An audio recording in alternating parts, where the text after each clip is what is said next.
all good. It's all good. The Junkyard Love Podcast.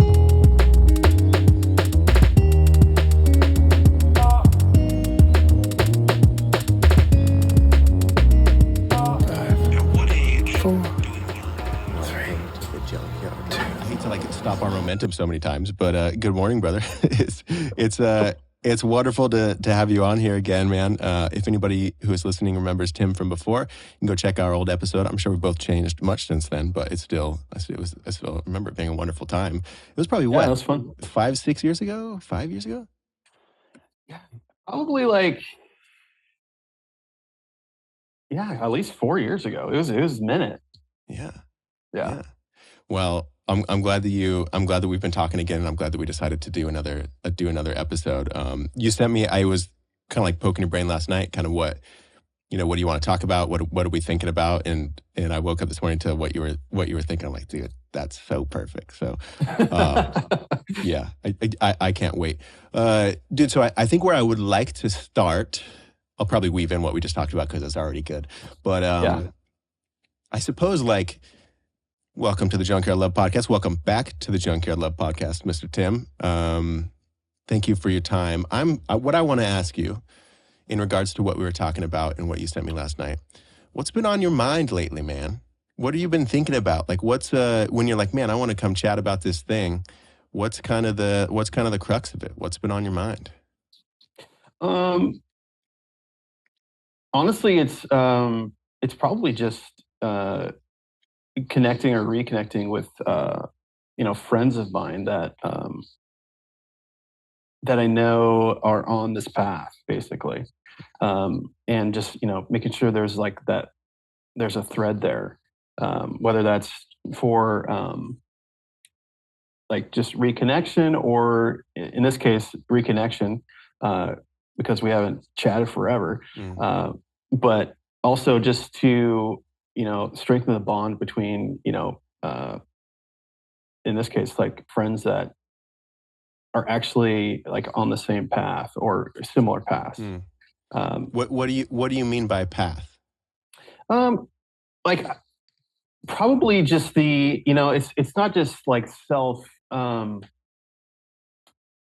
bettering self, which I know you've been a proponent of for a long time. I think it's also just, I feel like there's a spirituality aspect as well. Not necessarily religion or anything like that, but kind of with the way one thinks when you're trying to basically better oneself through meditation or yoga or working out, diet, all these things. It's just a way of life and a way of thinking that I think is similar, probably to us, but also just a lot of other people. And I've just been on this path of kind of I guess curating a friend group in a community that are on that same wavelength, and just really trying to see where everyone's at and the similarities and what your path looks like and how you've gotten there, and other friends as well that are on various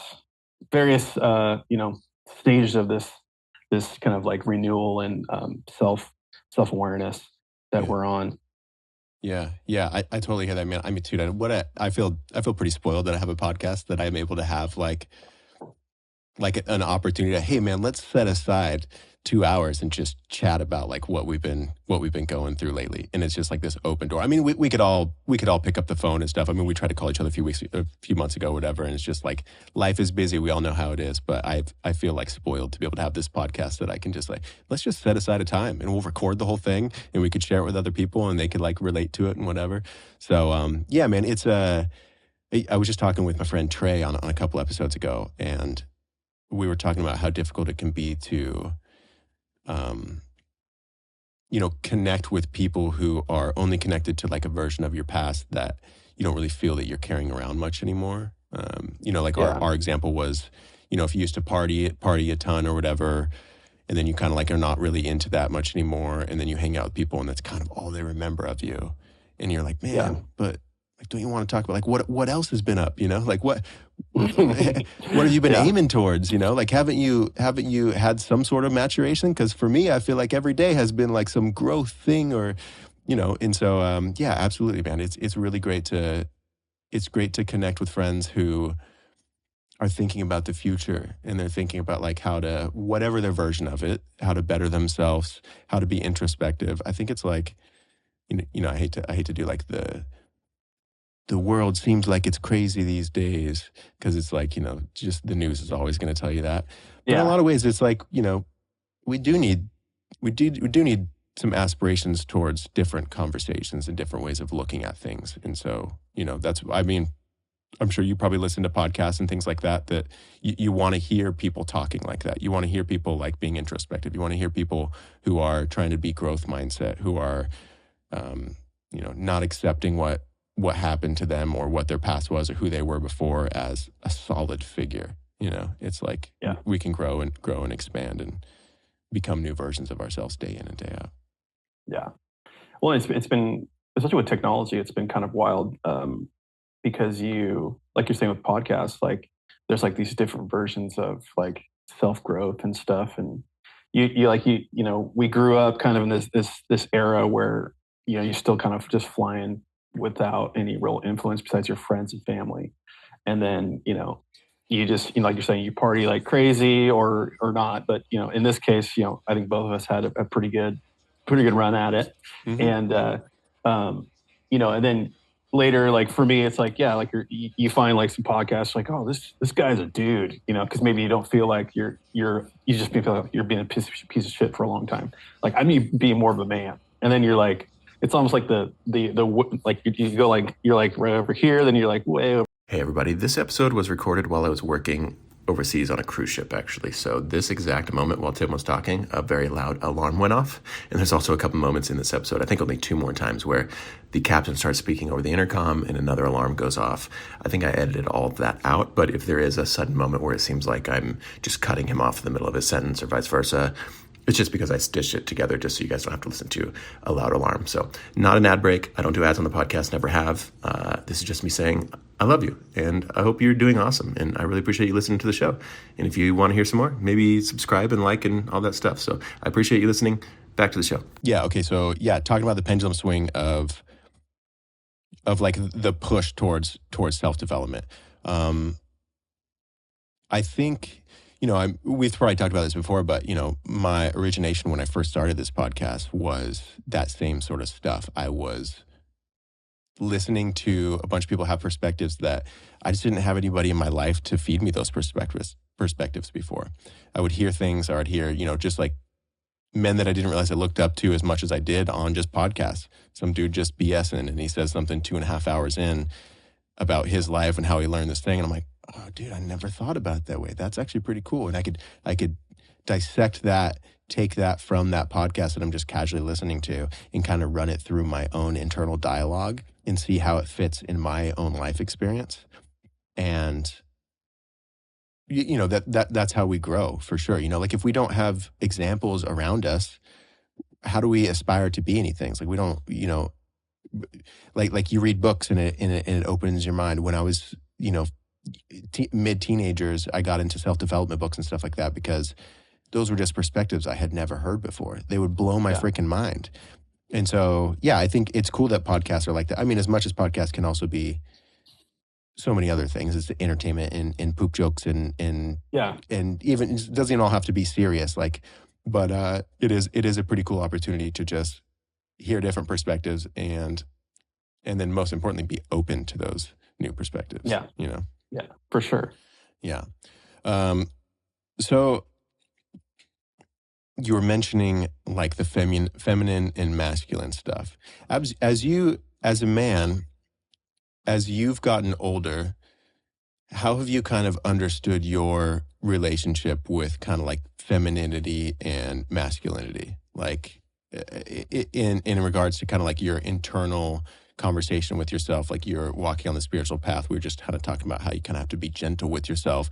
There is times paradoxically where you have to go, hey man, let's go, let's get after it. We got work to do. Like this thing needs finished. We've got a deadline. But then there's also this, you know, pendulum swing again, where you have to have gentleness. Like, I don't know, what's that been like for you? It's been pretty wild, actually. It went from, like we're talking about the pendulum. It went from like being so rigid, and being just like a total dude, just like it's just everything has to just be logic. If it doesn't make sense, then what are you talking about? What do you mean you feel that way? What are you talking about? To really taking time to think about. For me, it was more like more of a spiritual awakening for me, and like you're saying, through like books and prayer and other things on my end, and other friends of mine that I really confide in for this kind of stuff.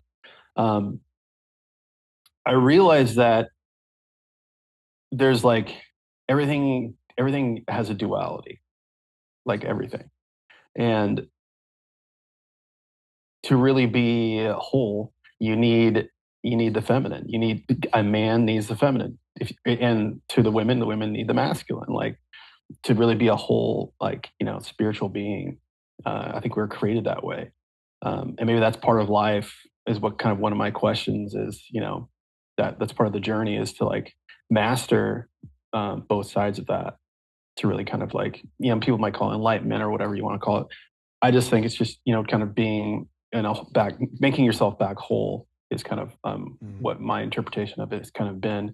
And the key to that for me has been the there's the action, the masculine, and then there's the giving, and then there's the receiving, the feminine, and just like being open to not action and receiving, whether that's a download, whether that's you know um, a sign or a symbol or whatever it is you're waiting for.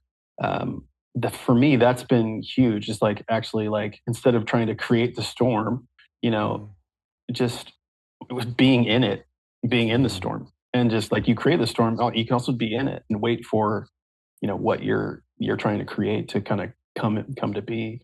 mm, um, and that's been pretty crazy, because depending on if you're male female, like there's the impatience, right, of you're wanting to take action. You're like, no, put me in. This is my thing. Like I need to take action.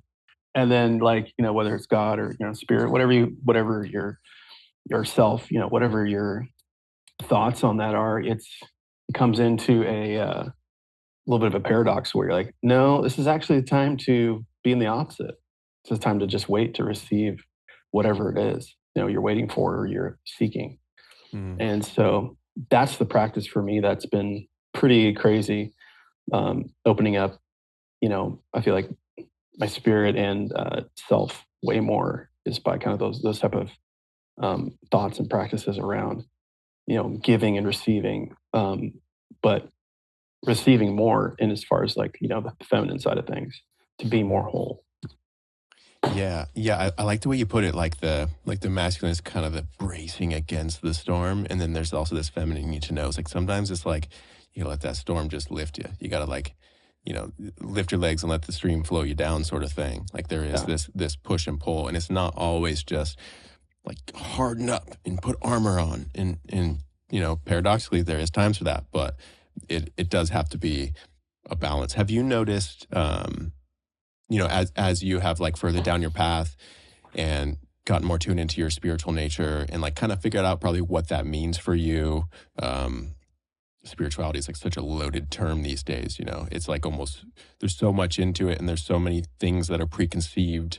When you hear the word spirituality, it can be disregarding to people who are like not into it or something. But I kind of see it as something that, whether you use a language or not, like you have a spiritual aspect of yourself, and you don't have to express it on the surface or whatever, but it's your dialogue with the universe. It's your interaction. Like you know, how you read synchronicities, how you read coincidences, how you read like, I'm working on this certain thing and then this thing happened to come up the next day. Like, you know, that's pretty weird. Maybe I should lean into that. You know, we're always looking for little signals from the universe from within that are guiding us towards a certain direction.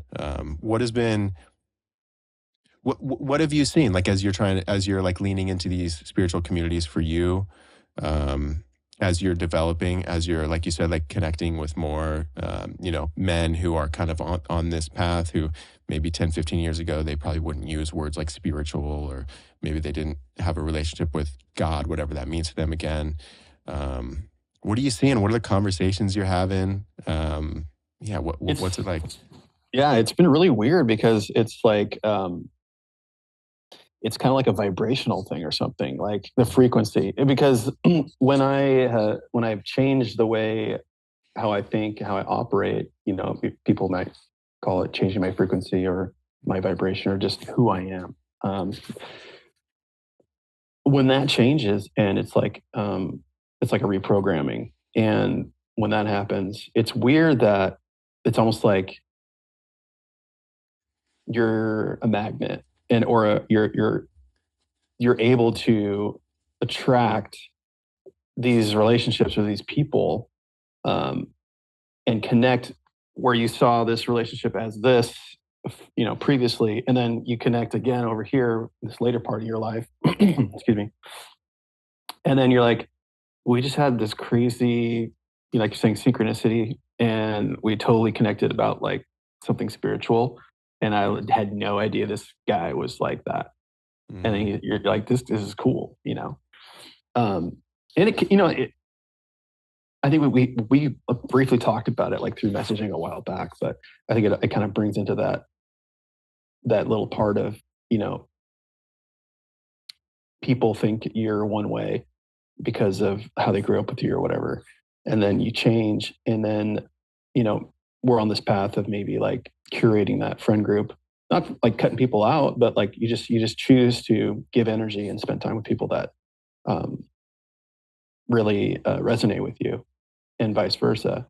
um, I think those relationships are kind of what I've found that have kind of popped up, a reoccurrence of these people that are on the same path, and I'm just like, it's just weird, you know. It's just cool. So, you know, you were like a person that I've always, since we've met, like you were probably like one of the first people I was like, this guy is different, you know, like as I'm like struggling through my own slop and everything else. Like I remember we were going, I think it was like one of the Lake Shasta trips we were on, and you were like up early, running around, like jogging or something, and then you're like meditating. Mark, our friend Mark, was like, "Yeah, he does this every morning or whatever." I'm like, "What? That's crazy!"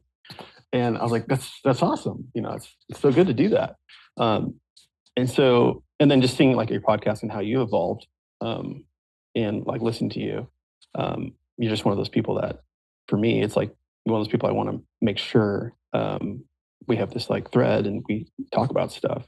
You know, whether it might be a few months at a time, but um, you're one of those guys that I feel like, in this case, like I'm attracted to you in that sense, for this reason.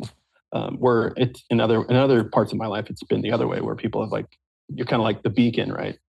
Where people are like, so I heard you talking about this the other day, like overheard you, like at work or something, and like, you know, do you really meditate? I'm like, oh yeah, I do. And like, that's so cool. I'm like, what? You know, so it's been really cool seeing how you're not really losing anything by just committing to this kind of a lifestyle or, you know, way of thinking. You're, you know, if anything, you're gaining everything. Yeah. Yeah, we kind of start to get drawn. Firstly, thank you for saying that. That's very sweet of you to observe that and then communicate that to me. Obviously, you know, I love Mark so much. He's a good friend of both of ours, and with my friends, it's like if they vouch for him and they say they're cool, I'm like, cool, they're cool. And obviously, I feel like we connected pretty quickly right away, man. We met on the same page, like regardless of if I was waking up earlier and going for runs and meditating and stuff like that. I feel like you and I vibe pretty quickly, right, immediately. Yeah. So, but you know, it is when I was younger. what I thought was cool was, I was just talking about The Wolf of Wall Street, like the Jordan Belfort. I remember like when I was DJing and like partying every weekend and stuff. Um, I remember like my visuals would start out from like the scene where it's just like a woman's butt cheeks, and then he like his head comes up above and he like snorts Yeah. blow off of her butt cheeks, and like that was my visuals while I was DJing. You know, like I thought that was cool. And then like, you know, later in life we have these experiences. You know, I had like these like weird series of awakenings, and then suddenly it's like what I think is cool is like Buddhist monks, you know, and like suddenly you're kind of drawn more towards those things. And I'm thinking of Ram Dass would say, I work on myself so that when others need to come up for air, there I am. That's and good. and it is so cool. It's just that same thing we were talking about how, you know, how you get into like these self-development things. You're like, oh, I never heard anybody have that perspective before. It's kind of like a little bell over here. Like I got a cone on and I am this person and I'm going to do this. And I think these things are dope and I'm, you know, I ain't never going to change. I'm this person. And then you like hear this little bell of like, hey, have you thought about thinking like this? And you're like, huh, that's kind of cool. You know, and then you could either like put your head back into your cone, or you can kind of go like, what is that all about? You know, over there. And so like, what a beautiful thing that when we can follow our own path, that we have a frequency, we have a sound that can be heard by others. And again, it's not like we're proselytizing and we're not trying to be like, you need to be more like me or whatever. But when they do want to come up for air, quote unquote, you know, they can have those conversations with us. And again, there's no like hierarchy with it either. It's like, man, I don't expect you to be anything. You don't have to be more like me. I'm not judging you for whatever you do. You know, I have my past. I have my, my poop stinks too. You know, like I'm human just as well.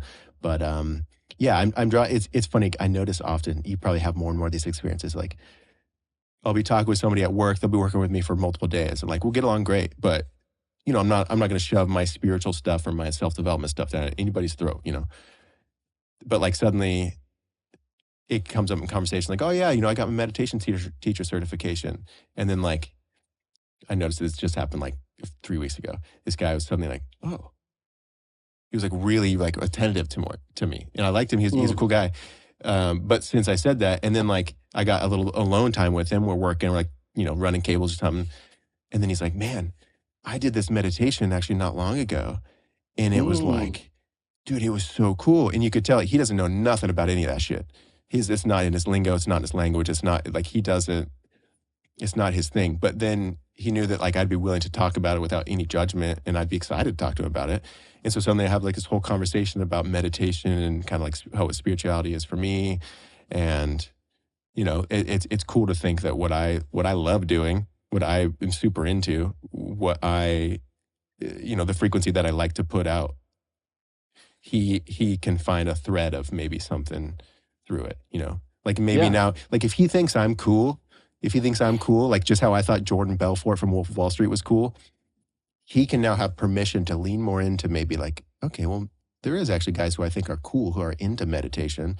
And I did have that one experience. I don't have to write it off as this one-time happenstance. Maybe I'm going to try some more meditations, you know?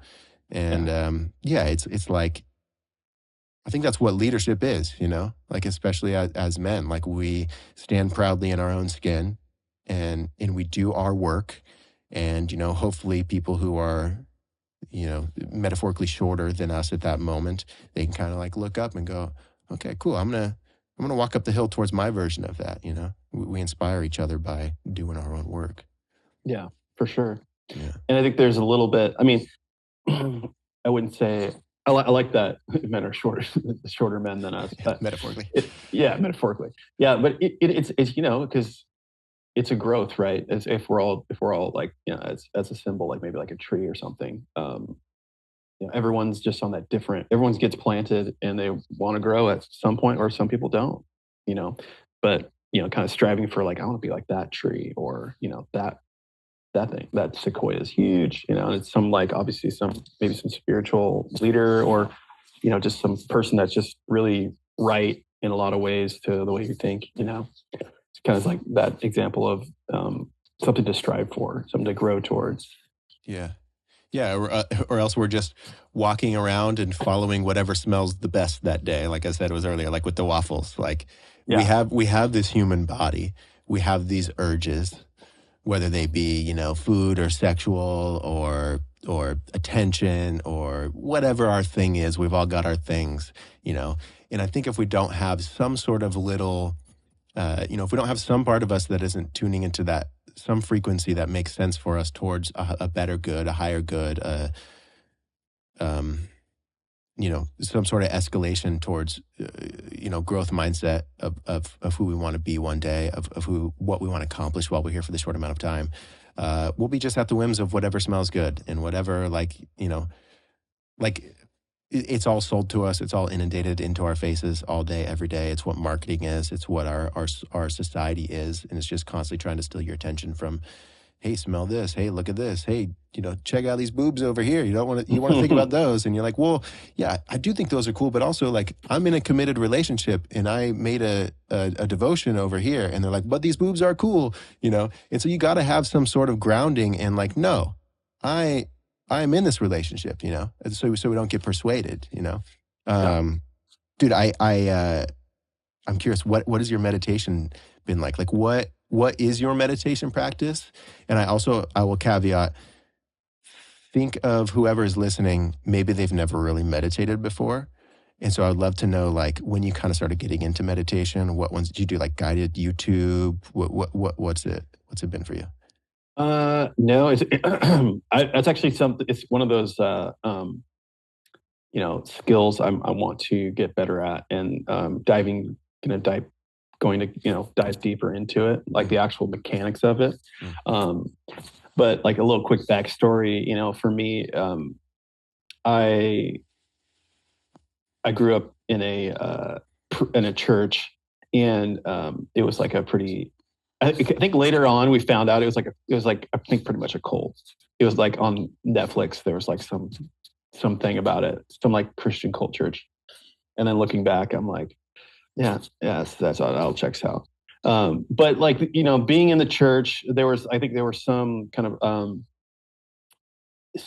cornerstones laid at that point, um, just with spirituality. Mm. And then I kind of had I was in church, probably through high school, a couple years out of high school, at different stages of that path.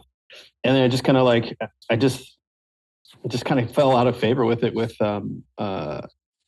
my thoughts and kind of where I was going, with my own spiritual journey. And it was more of the religious aspect than the actual like um, the physical doctrine of some of the ideas of it. Um, but I kind of got to this point where, for me, it was actually it's been kind of fresh, but um, last year was like the big turning point for as far as like meditation goes. And for me, meditation really started as like moving my body and like stretching, like the intention of like connecting back to self. And I think that's what really spurred on the the meditative side of it.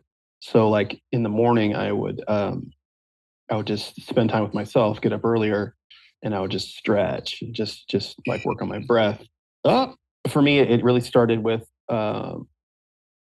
stretching in the morning and just kind of reconnecting with my body, because I just found myself so disconnected. Mm. Um, like we're talking about kind of the masculine and the feminine, like the feminine. I was just so in the just action, action, action. I just needed work, work, work, work, work, work, work, and I just found myself so disconnected. And it was just like showing signs, like kind of like the as within so without type of way of thinking. You think you're a certain way, but then your life shows you actually how you are inside. And you're like, oh, this stinks. I stink. I can't hide it anymore. And for me, that was like there's so many things like the partying, the drinking, all the vices for sure. And so started with the stretching, and just really kind of like the breath work of just like, working on, sending the breath to the body, sending the breath to the part you're trying to stretch, and just, kind of like dropping in a little bit in that sense. And you kind of like, I guess you kind of, it's like working out. You're sort of like, you know, memorizing, your body's realizing this is kind of something we're doing. But then adding to that after stretching, for me, it was just like breath work. And then I came back to prayer for me. So it was just like honest prayer, and with gratitude, and also being open to like the energy of the receiving, like we're talking about, like gratitude, but also praying for things, and not like you want something, but just asking for guidance, and really putting the intention out there. And I think that was kind of the other thing, was the intention of everything was not necessarily for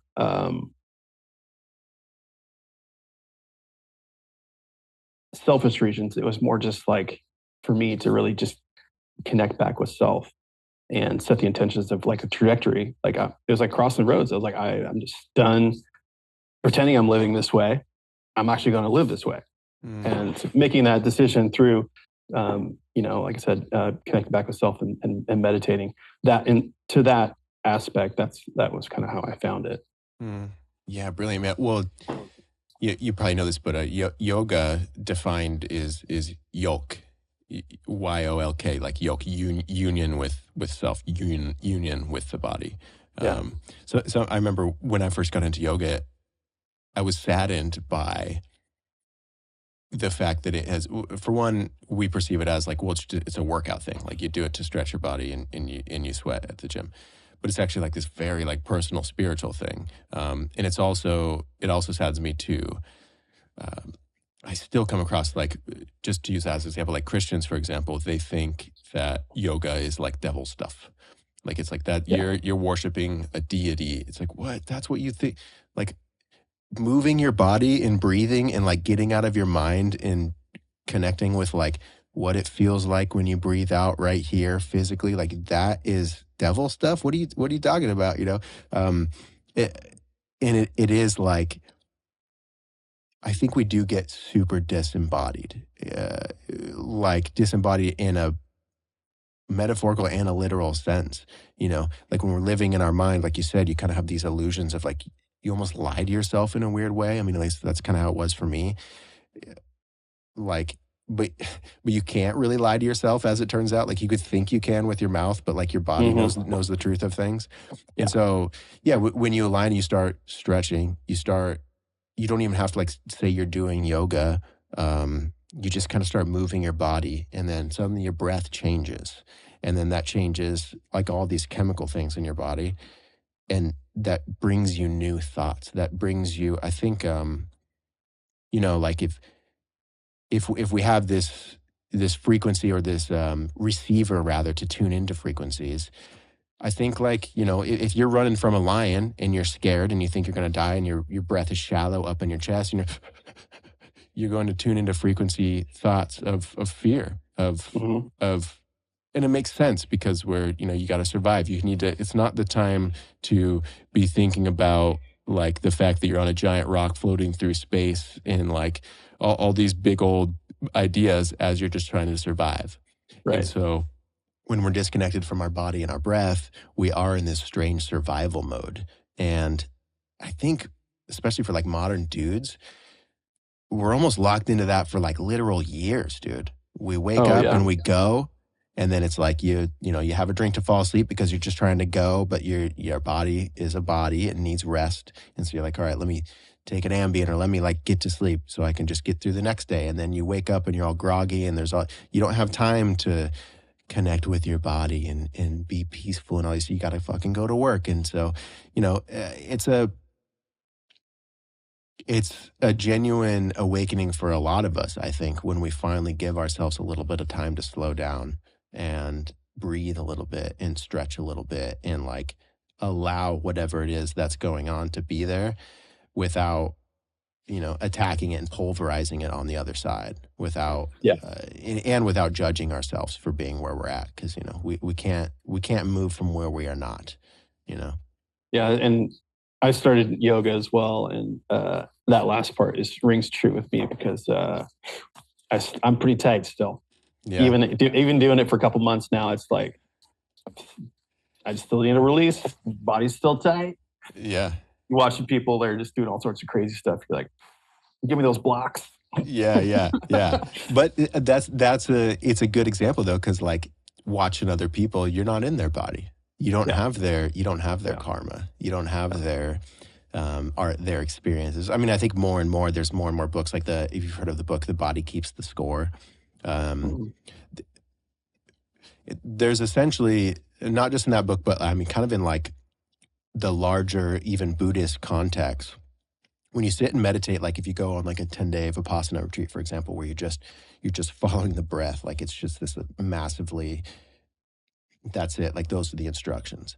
You find that your body, like suddenly your knee, you're 3 hours into this, like you're in a trance state, and then you're like, oh, my knee kind of hurts. And then your knee is like, oh, it really hurts. And then it's like you can't think of anything. It's this excruciating pain of your knee. And you're like, is it the way I'm sitting or whatever? And like sometimes what happens is literally there will be a physical body like letting go. Like imagine like if you're all stressed and then finally it's all relieved and it's like, oh, there's no problem. Your shoulders go, ah. Yeah. Yeah. There's microcosms of that happening in our bodies, and we hold them with our personality, with our armor, with our, we're physically holding in real life, in real life, we're physically clenching, and it equates to kind of like our traumas, what happened to us, what we're holding against. Like I use this example, like if I was in your face and I go, boom, you're gonna kind of flinch a little bit. And life is always kind of giving us little reasons to flinch, especially when we're like very young, when we're learning about the world around us. We're learning how to look out for those flinches so we can, you know, guard ourselves against them or prepare for them. But then as we get older, it's kind of an act of how can I, through whatever process it is, release the tension. And it's not always meditation and yoga. Like sometimes it's just like accepting love from a woman. And then suddenly your shoulders go down and it's like, oh, I don't have to do anything. And she still like accepts me. And your shoulders go down 10 feet, and so it's just like, our body could really be an opening, dude. Our body can really be Mm-hmm. a way into releasing tension, not of just the physical body, but tension of like the clenching self. Yeah. Yeah. When what I've also found with that is for me, like I've gotten like super crystal girl into this stuff, but like uh, I'm like a huge proponent and fan of astrology. Hmm. And what I've found, like it may not be for everyone, but in my case, so I'm a Sagittarius, and Sagittarius rules like the hips, and all of my tension is in my hips. That's where I'm storing a lot of this energy and a lot of this like pent up, you know, uh, maybe trauma. You want to call it trauma, or just energy that needs to like release. So and I found that to be like super true as far as like movement of body, and then like kind of like dropping it and seeing where you're really tight, and it's like, oh, that actually makes a lot of sense for me. Um, so that's been a really cool part of the path for me, and like the meditation and the stretching and the yoga is it's more like it's more for me, it's more like the program for life for me, how I kind of like can understand things more, and like for me receive symbols and signs is through astrology, which is obviously like yoga, it's Satan worship or something. Yeah, yeah. But it's interesting because like with the background, real quick on that, I still like to read the Bible. because I think there's a lot of good in it. And there's certain things like you'll hear stuff like that, right, from like pastors and stuff. I remember me and my girlfriend, we went to like a big church because everyone's like, oh, this is the best church, you got to go. And literally like 30 minutes in, he starts talking crap about Catholics and astrology and yoga, how it's all like, you're going to go to hell pretty much. And we just looked at each other, we're like, what is this? And he's like what I hated was crazy. Like he's just like this big, like fat guy on a pedestal. And I'm like, first of all, I don't want my spiritual leader to be unhealthy. Sorry, call me racist, but it just doesn't seem like you got it, and then you're just like signaling everybody out.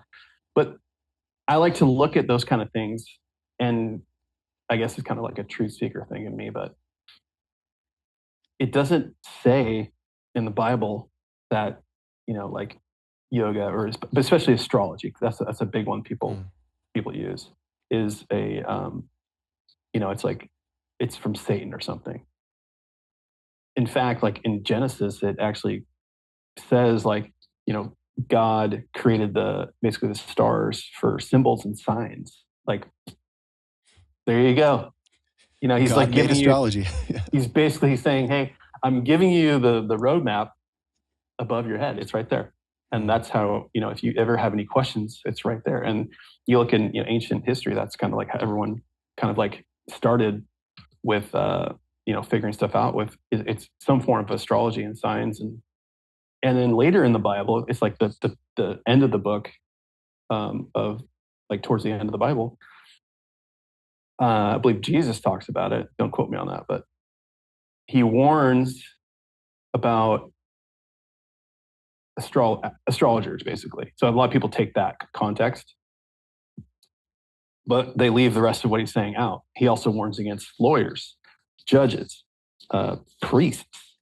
Basically, he's saying, like, don't give up your soul and your energy to people that can influence you. Because people that know astrology really well, like you go to a psychic or some astrologer, like, give me a future reading. Like you're opening up that field and you're letting them into like basically your blueprint. So the Bible's warning against that. Like, hey, don't let yourself get into these positions where these people can influence you and potentially control you. Yeah.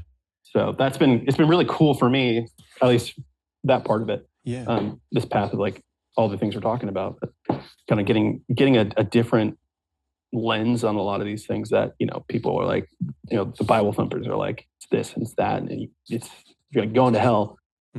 It's like, this book is so much deeper than that. Yeah. And it's not even just this book. Like there's just the teachings are way deeper than just the words on the page. Yeah. Yeah. I mean, dude, discernment is such an important factor. Like you could be very open. You could be 100% open to like really listen to like, okay, so you think that, so it says this in the Bible and your interpretation of it is this, and here's how it works in your life. Like you could be open 100%. Like you could listen to whatever someone, even if you're like, as they're telling you what their belief about the universe or God or whatever it is, even if you're like, man, I don't think that's true, whatever, but like you can remain open to it and still hear it and still listen to it. But then you have discernment. You have, well, what do I think about it? Because we individually, I never really jive too well with, like that dude has to be my connection to God. Like it all has to run through that dude because he has like his name is on some piece of paper and he owns this building and like what? But like when I read it, I read that exact same thing and I didn't see it the way that he saw it, And so I think it's like, it is nice to trust someone. It is nice to trust that like, hey man, that guy studies the Bible. That guy studies the stuff and he says it's this way. So like I should listen to him, sure. But again, you run it through your own discernment. You have your own like faucet connected to God itself. We each do. And so I think that like if you hear something, you're like, I don't know if that really makes much sense to me. That's okay. That's good. Like it's not like you're going against the Christian church because you're like, well, I don't know if I really dig that part of it. Let me come over here on YouTube. Let me come over here to these books and kind of like do some more research. Like you're like, you hear these things like, if you're into astrology, you're a demon worship or whatever. And you're like, well, that doesn't really jive with what I've learned. And then you go, dive deeper into astrology and you're like, well, this for me, for my frequency, for the way that I understand this language from the universe, it kind of makes sense to me, And I I don't want to bash on Christians by any means, and obviously it's not all Christians, but I do find often with Christianity, they like slam doors on everybody else because they think that everyone else is like worshiping a deity. Like they're like, oh, Hinduism, that's you're worshiping, or Buddhism, you're worshiping the Buddha. It's like, what? Have you like read any? Like that's not what anybody thinks they're doing. Like we're not. People will use like one little scripture, and they'll say like, the only way to come through God is through me. And they think that means like the small self Jesus, like the name he was given at birth, And it's like, no, he's saying through me as in like God, as in through you that also has this flow to the universe. Yeah, like as Jesus is the physical representation of all of us on earth. Yes. The physical God. So he's saying the only way to God is through yourself. Yeah, yeah. And not just the small self, like the capital S self, Yeah. And it's again, I mean, we're all, everybody's on their own path. They have to understand, like, because there's people who they could read like 75 astrology books and still go, this doesn't make sense to me, But I think I'm always really loving to encourage people to like find what your spiritual path is. Like what language makes sense to you? Like we all speak different languages. We all hear different things. Like it doesn't all have to be just this one exact thing.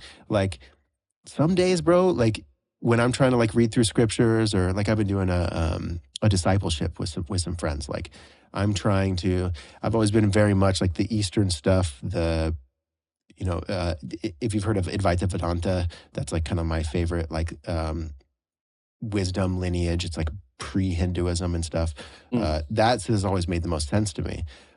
But I know there's some great stuff in the Bible, in Jesus, in Christianity, and all that stuff. And a lot of days I find like, oh man, that verse hits. That's exactly what I'm going through. That works perfectly. I often pray to Jesus. I'm working on my relationship with him because it's always, we get to have our personal relationship with Jesus and with our own spirituality. But it's like, I'm not going to shut any of it down, Like I want to, it's not either or. And so sometimes I just feel like a lot of people get really caught up with, well, if you believe in Jesus, it's not possible to believe in this other stuff. Yeah. And it's like, that's a strange door to slam that doesn't need slammed. Like we could all communicate. For me, I start talking to a Christian or I start talking to a Buddhist or whatever, and within a few seconds, I'm like, oh, I know what you're talking about. Oh, we're talking about the same thing. Maybe we use a different language. Maybe we wear different color shirts while we're wearing it, but like we're kind of talking about the same thing. And you meet there and you connect with someone through there. Yeah, it's cool you mentioned that because I got this this buddy at work. His name's Zeus, which is he's a Sag, and for me, astrology. Zeus is like the ruler of Jupiter. So I thought that was kind of cool. The name followed his sign, but he's Muslim, and he's a super cool guy. He's pretty young. He's a sales guy at my work, and we started like talking about like prayer and everything like that, and I was just like, gosh, I just want to experience it. And I don't know if this is going to be cool or not. I was like, hey, Zeus, can I go with you to mosque to prayer? And he was just like, you want to come? I was like, yeah, I want to check it out. I want to see what's going on. And he's like, he's like, yeah, it's Friday. I go Friday at noon. And I was like, all right. And then Friday came, and he never like texted me. Like we're working the same dealership, and then I was like, "Hey, we leaving?" He's like, "Wait, you're serious?" And I was like, "Yeah, let's go." So I had to wait like another week. He's like, "I felt so bad, dude. I thought you were just joking." And I was like, "No, I'm serious." He's like, "Okay." And so the next Friday, like we saddled up and we went, and it was crazy. Like this little building in Beaverton, then like it's just everyone, all these guys and people show up, and everyone's parking. Everyone's like getting in line. We had to go in line. We had to we had to wash our feet and our hands a certain way, and then like he's showing me everything, and go inside to like the big prayer room, and there's rugs everywhere, and everyone's standing and praying, and then there's a little sermon. Of course, I couldn't understand any of it, but I could tell by the energy and the vibes, kind of what was going on. And so it was really cool seeing, kind of like you're saying, like the similarities between just the energy, like maybe like we call it like Christ consciousness, or whatever it is, where there's something similar. All these religions are tied to the same anchors that we all dislike. The rigidity, the you're not going somewhere because of this. Your soul's screwed. But seeing how they operate and how they do their church, basically, it was really, really cool. And it kind of made me sad that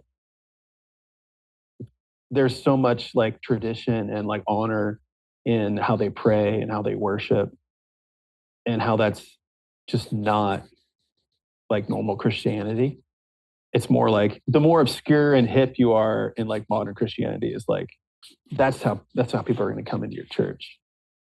Where I think I was reading somewhere like Catholicism has like a massive shift in like young people starting to join because of the rigidity. That was the article's like their thing. It's like people are just going to get burnt out on all the crazy worship and all the coffee and all the cool things to come in, and it's just like you come in, what you're going to get, and there's certain things that you're just going to do, and for whatever reason that seems like a more good thing for those kind of people that want that. But I just, again, kind of opening yourself up, kind of what we've kind of been talking about, but the whole like attracting things, and I would have never thought to ask him to go see that, but I'm on that vibe, and that's part of my path, and seeing it's this whole other world. Then like he gave me a Quran and like a little like Seventh-day Adventist book, like this is why you should join.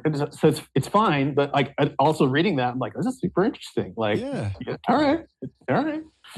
Yeah, dude. Wow, that's so cool. That's like what a beautiful experience. Like what a I mean, because it could be religion itself, and not all religion, but as a blanket statement, it can really be a walled garden.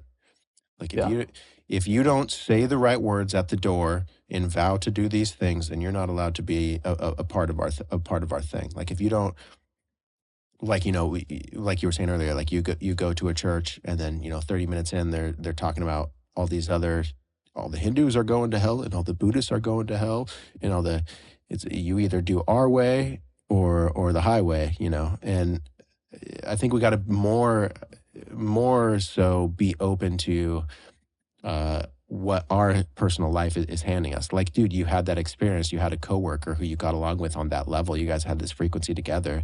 You felt open enough to be vulnerable enough to really, like, again, maybe like you're open to your more feminine side of like, hey, that does sound interesting, man. Let me check that out. Like, it seems like it works for you. I've heard cool things about it, whatever. Let me go like really, really give in, and you were able to like, I mean, you did the thing. You took your shoes off and you washed your hands and you washed your feet. Like you really gave it a try. And I feel like, what is the like the unforgivable sin is like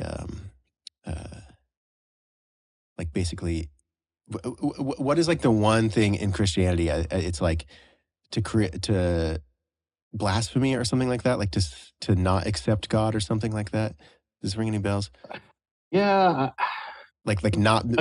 I think basically like not being open to it is my interpretation. Like total rejection of God would probably.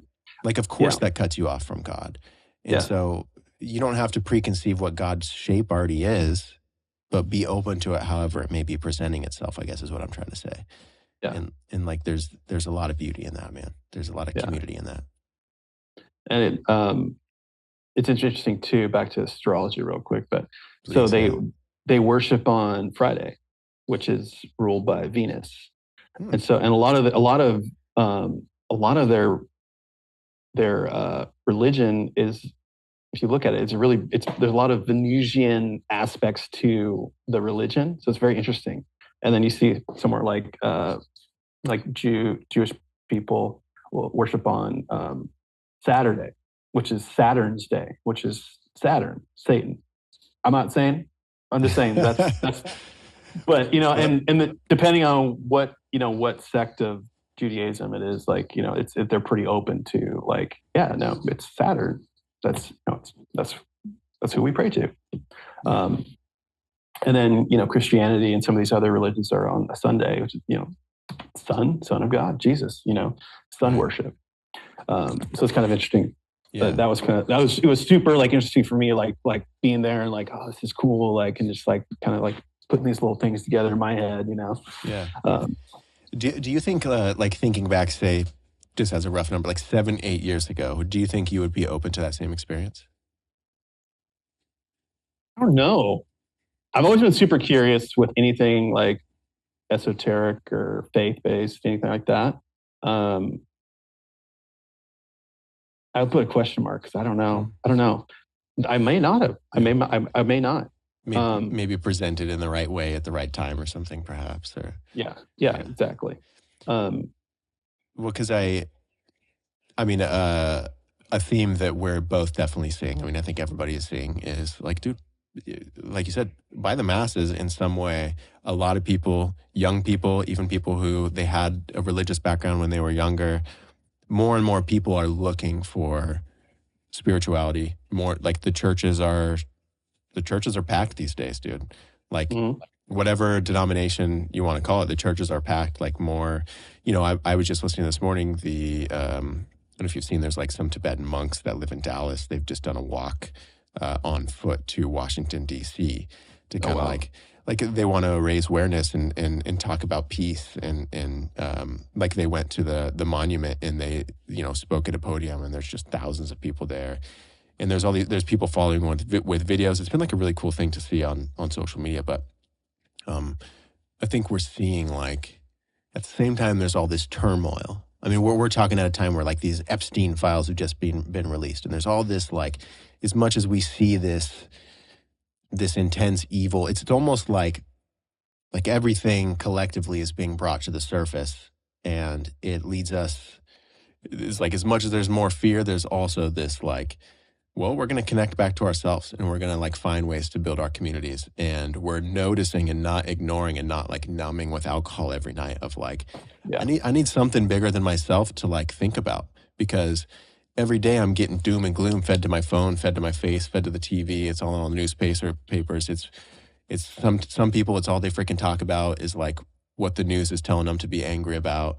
But at the same time, it seems we're seeing so many people get in touch with their more spiritual side. Like I said, I feel I have more and more conversations daily of people who, hey, so you're into that meditation stuff? Tell me about that. More people are inquisitive in their own ways. Are you seeing that? As obviously, you're tuning your frequency into it, so it's just more visible to you anyway. But do you find that more of your friends, more people around you are kind of making it a little more okay to hey, let's go to church. Let's talk about God. Let's pray. Praying is, like I said, what we make cool. Praying is cool, man. Are you seeing more of this? Yeah. It's been crazy, kind of to your point. I think just people are just overexposed. And I think people are just getting burnt out, literally burnt out. Their brains are just no, I can't do it. Bro, yeah. This isn't it. Yeah. Maybe that's it. So let's go try religion or, whatever the spirituality thing is. Yeah. So I totally agree with you. But yeah, and it seems like in my life, there's been quite a few interactions with people that are, especially, even at my work, there's been a couple instances where people have, I thought they were one way, or they maybe thought one way of me, I just knew that this person probably was that, maybe they're super, super left or super right or whatever it is, and then you start realizing they're you're interacting more, and they're interacting more because they're curious about something. They don't quite know what it is.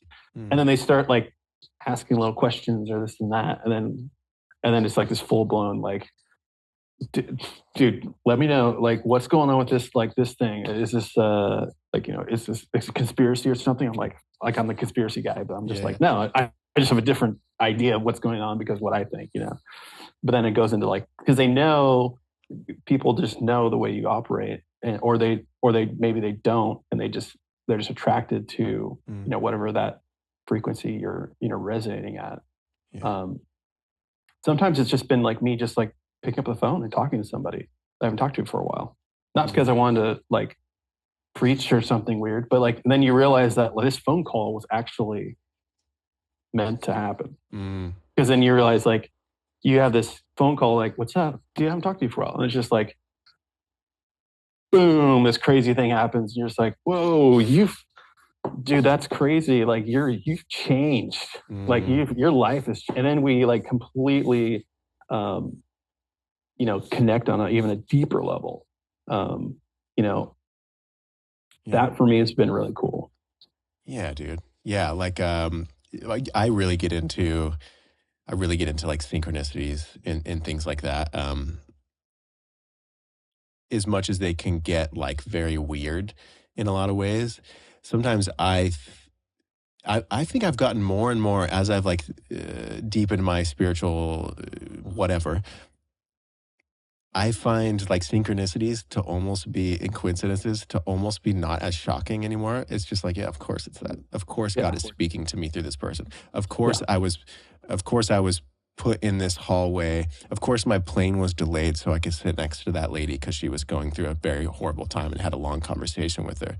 And not to self-grandiose myself being like the one who's helping her. I'm not saying that, but like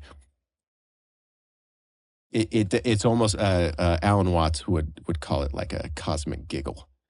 It's like the universe going like, hey man, like you might think you're all in control or you could plot this all out, but like if you just rest into your life and you follow those little natural intuitions, they're not even like, I'm going to call this guy to talk to him about spirituality. You're like, man, I'm fucking talked to Dave for a while. Let's see how he's doing. You ring him up and you end up having like this rekindling. That's exactly what you needed, exactly what he needed. As Ram Dass says, we're all walking each other home. I find a way to insert that into every podcast that I've ever done, I feel like. But it's true, man. I think, the world of synchronicity. Have you read the book, The Celestine Prophecy?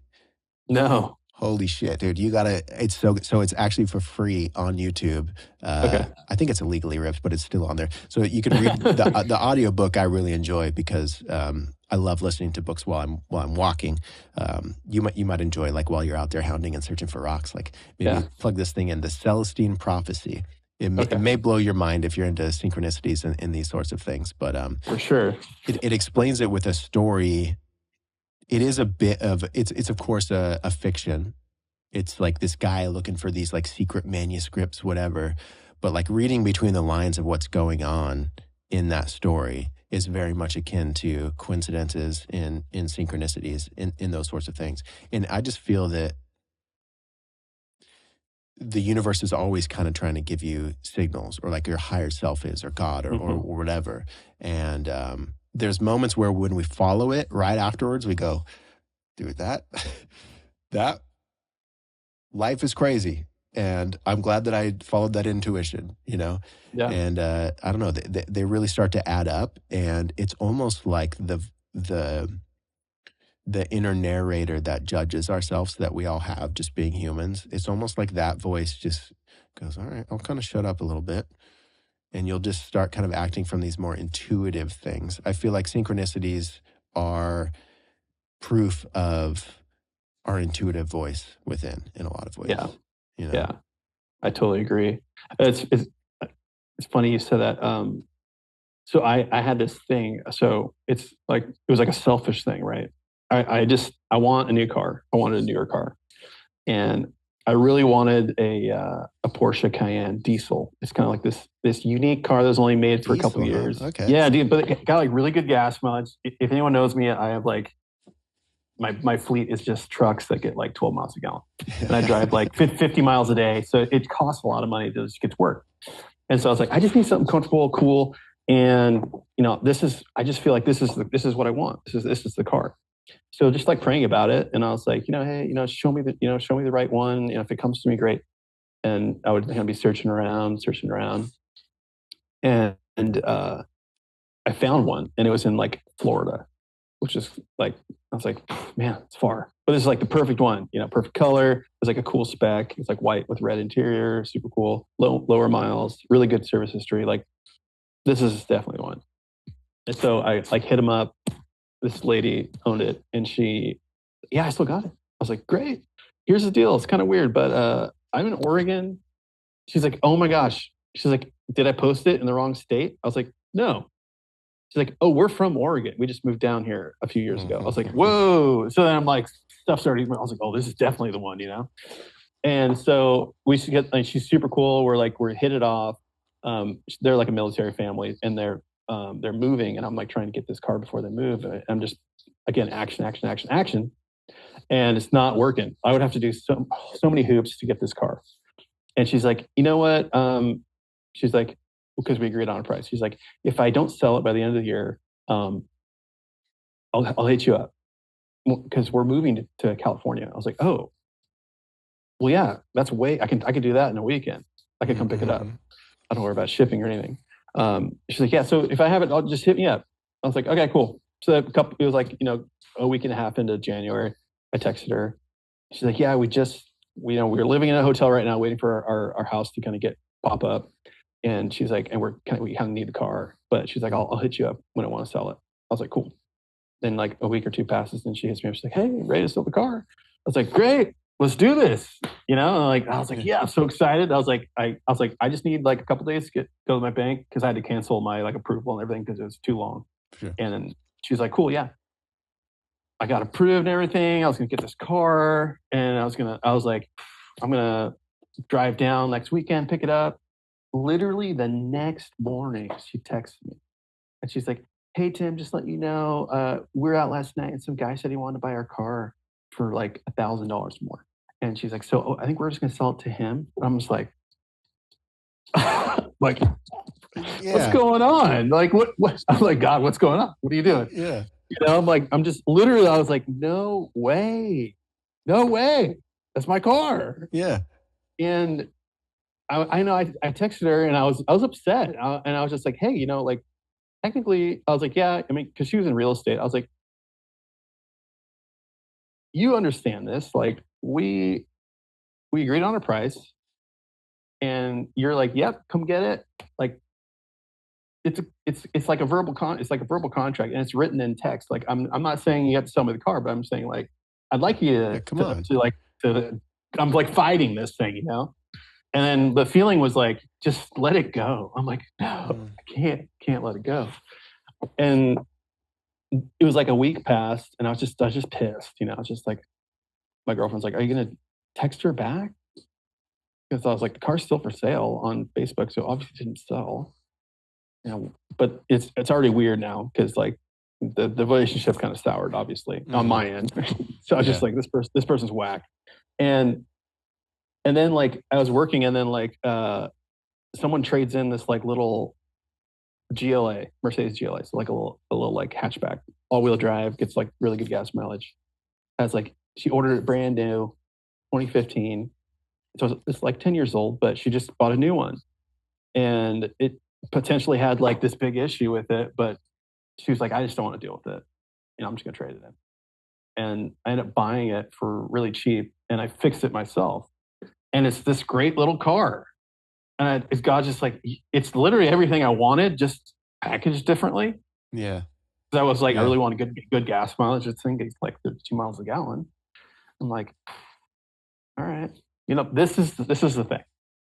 It doesn't always show up as like, it has to be this God has to be this. It has to look like this. And I want this and this and this. Because I often find myself praying for that. I'm sure people do too. Yes. Yeah. But, finding that God's like, no, dude, I got you. You want something, and I'm going to provide for you. And this is what you're going to get. And it's actually going to be better, because you're going to save money. It actually costs way less. You don't need I paid for it cash. I didn't need to take a loan out, It's like, it all worked out.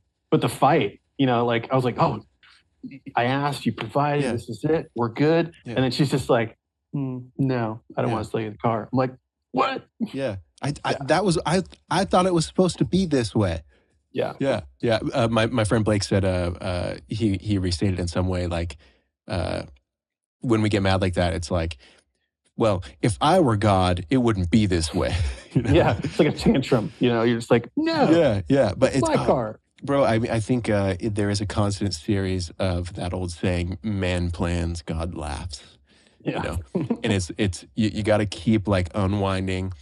I mean, like, what if you were pissed because that person, like, they had a deal. I get the world we live in, but like, I want to believe in a world where, you shake a hand, you look a man in his eye, and you're going to trust his word, Yeah. Like, I get that we don't necessarily all the way up live in that world, but I'm going to believe as if we do. Like, I'm going to trust a man on his word, But I don't know. We sometimes, if you were to stay mad in that situation, and you're like, well, I guess I'm not fucking getting a car then. I don't even want a car anymore or whatever. Like, if you just kept that anger and you didn't, like, be open to that lady who came in or nice to her or whatever, you wouldn't be open to that opportunity. So there's almost like a balance of when we do have those inevitable frustrating moments where we're like, dude, what's up, man? I prayed for this and it seemed like you were giving it all to me and then you just swept it out from under me.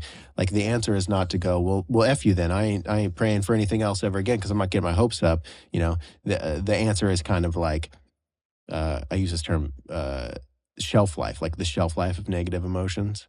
Like, at some point we got to like go, you know what? Okay. You know what? You got to the point where you're like, okay, I guess that one wasn't meant to be. And then suddenly this new opportunity that's even better than before comes about, Yeah. And I like the best part, I guess the part where God's like, this is what you're going to learn, is the fact that it's still for sale. I had my buddy Dylan like message her. Oh, it's so and, funny. And I was like, hey, can you just see if this car's still for sale? And he like messaged me like, yeah, she said it's still available. I was like, yeah. Man, so sometimes you wonder, like, when we're all kind of like listening to these certain frequencies, like when she was out and about and she listened to that person who was like, hey, I'll give you some more money. She listened to that. Maybe that in a way kind of like takes her out of the frequency that you were connecting with her on in a way. You know what I mean? For sure. She was focused on the money aspect, which, I mean, if she just would have said, I wanted this amount, we wouldn't have this issue, but we agreed on that. And you gave it up for a random guy that didn't even buy the car. Yeah. Obviously. Yeah. It's like this take the money. I think it's, I don't remember the specifics, but Dave Chappelle, the comedian, like a lot of his big, after he had done the Chappelle show, there was basically like this giant like buyout available, or he would essentially, he was offered insane amounts of money, but he would kind of have to like go against his morals. He'd have to like give up his art. He'd have to like look up the exacts, but essentially it was like he chose what he knows is right versus millions of dollars. Yeah. And then you look at like, I mean, now he's really kind of like maybe the number one comedian in the world in some aspects, or like, top 5 or something. Yeah. And that's kind of like, that's a lot of his story now. That's like his part of his legend is like, oh, Dave Chappelle turned down the money. And there's almost little instances in all of our life where we know something's good, and then there's still these opportunities. It's funny, in that Celestine prophecies, there's all these, in that book, there's almost those things that happen. Like there's little, like they'll be talking about, some God connection, some spiritual thing. They're talking about getting these manuscripts in the book.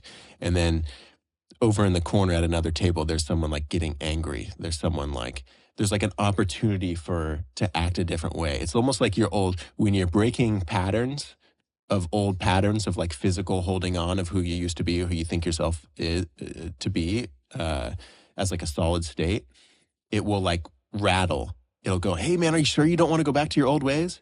It's like, you're like, oh, I'm in a committed relationship now and it's beautiful. And then like the hottest ex you've ever been with sends you a text and she's like, hey, I've been thinking about you. And you're like, well, you treated me like total shit. But then you have these animalistic sides of you where you go, I mean, man, she was super hot and whatever. And then suddenly you start listening to like just these like quick, pleasure seeking things versus a smoother, more calm frequency, you know? Yeah. Yeah. It's almost like, yeah, like old patterns, I think right before they're about to break, they kind of holler in a way, Yeah. you know? Well, then, and then your ego is like, yeah, yeah, yeah, yeah. Yeah, You know, this is yeah, safety. This is yeah. what we're used to. That's Like, familiar. I like that. yeah, yeah. What are we doing? We're going to jump off of to the unknown. Mm-hmm. You Mm-hmm. know, and definitely, I'm a proponent of, yeah, death. Yeah. Yeah, have as Yeah. many deaths as you can. You know. Yeah. In the Eleusinian Mysteries, there's this book. It's The Secret History. God, what's it called? Brian Mayer Rescue. The Secret History of the Religion with No Name or something along those lines. But he has this line in there that he found in some scripture, and it was, if you die before you die, when you die, you will not die. And it's like, it is this constant, like, how can you surrender to your ego and be new every day? You know, and Yeah. it almost like dissipates your overall fear of death itself, of like the physical just leaving this body. You know, you constantly try to hold on to this thing that's like, I want it to stay like this, and I want to have this perfect thing, and when I have this perfect living room set up, everything's going to be great. And it's like, it's all fickle. You know, it's all fluid. Like none of this lasts. Like you can't stay the same. You're not supposed to stay the same. Like what if a Yeah. seed was like, I'm not breaking open. I don't want to become a freaking tree, dude. I don't want to be, I don't want, an acorn's going to be like, I want to stay an acorn forever. I'm familiar with acorn. I don't want to break open into an acorn tree. That seems, I don't know about that. I'm comfortable with this acorn, We got to continuously like die to ourselves in a sense. Yeah. Yeah. That's been a huge part of, it's another one of those things that it's in your little toolbox, for spirituality and whatever path you're on, that part of it, the ego death but rebirth, and then there's the trust, kind of like the trust fall to yourself, trust fall to, just this realm we live in, and just that you're creating just a whole new ripple when you land, and it's like a whole new version of yourself, and it's just a whole new timeline.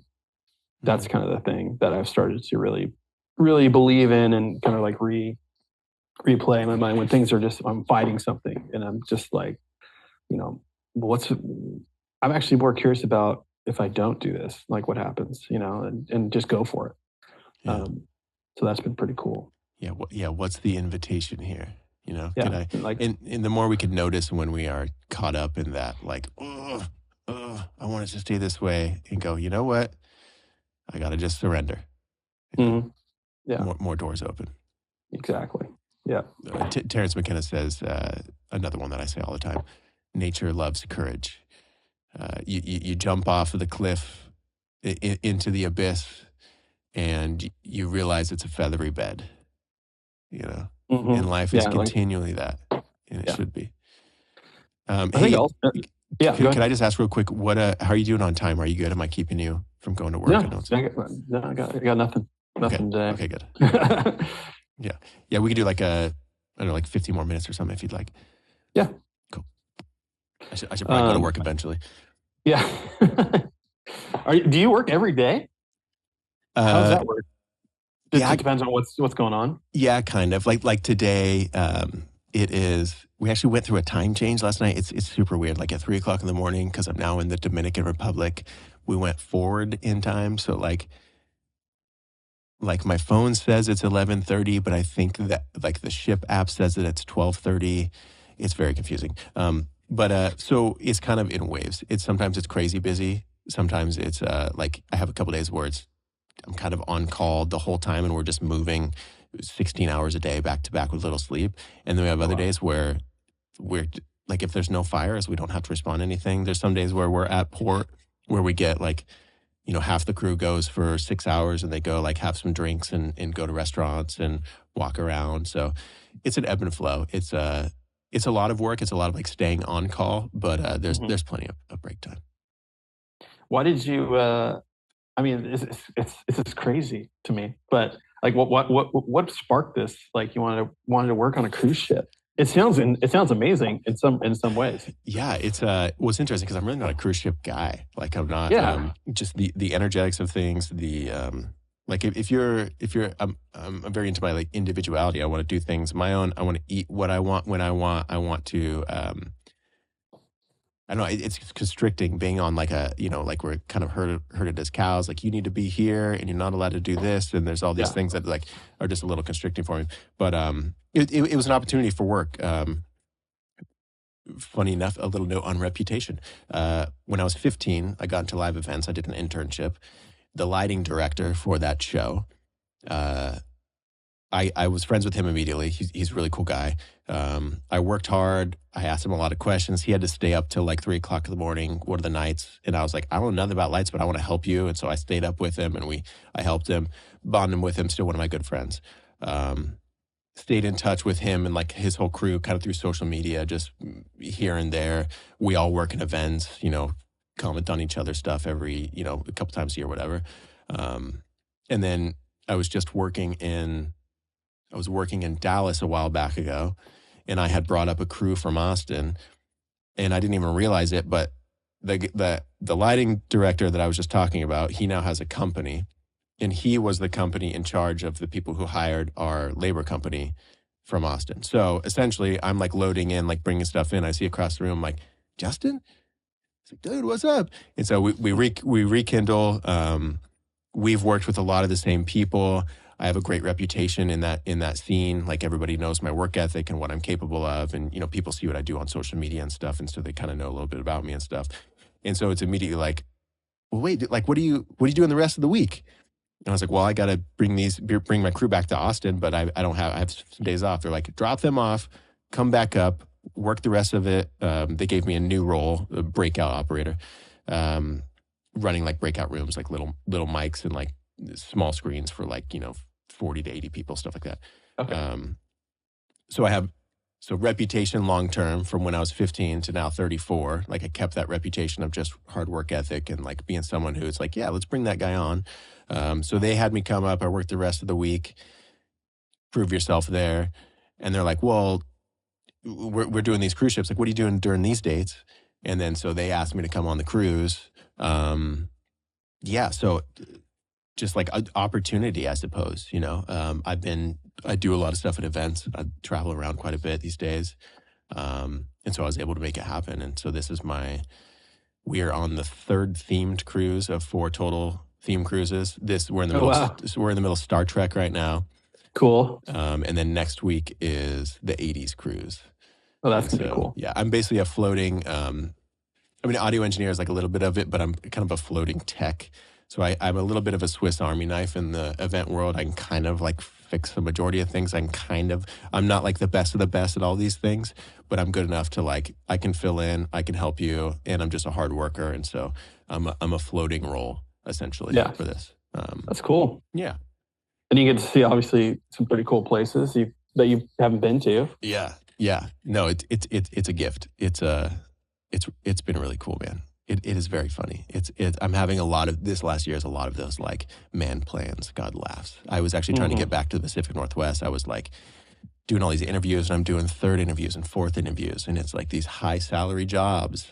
And I'm like, I'm going to get back to the Pacific Northwest, and I'm just going to get a steady job, and it'll help these checklist things that I have going on. It'll help those, be good.